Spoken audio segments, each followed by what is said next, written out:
So it's the last period of the day on a Friday here at school, and I'm catching up on grading.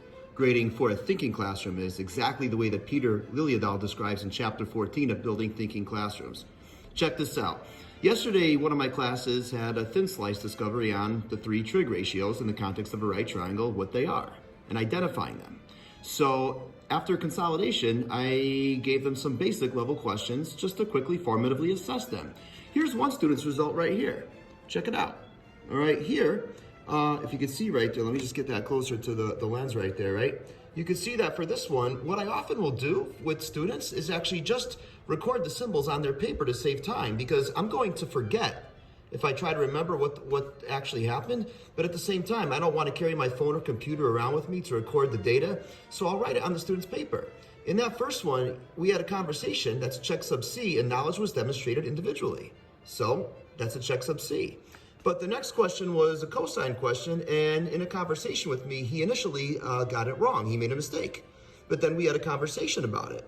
And then he was able to correctly identify the cosine ratio, as you see right there. And then in the next one, he was still struggling, but he needed some help. So notice how I recorded an H there?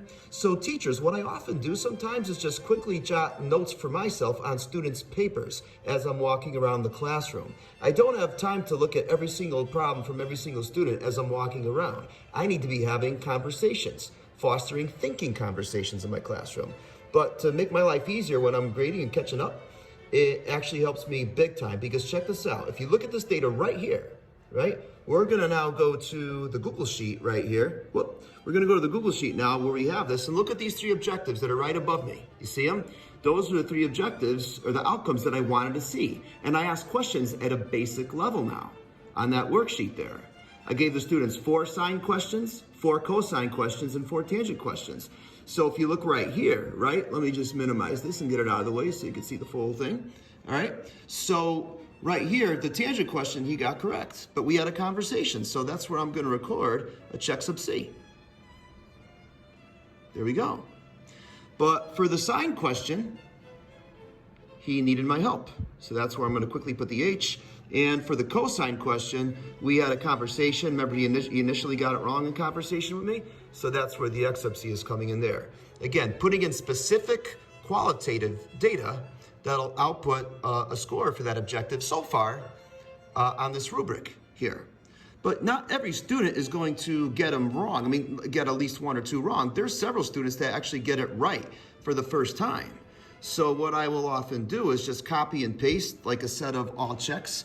I'll copy a set of all check marks, and watch this. I command paste it, and look at that.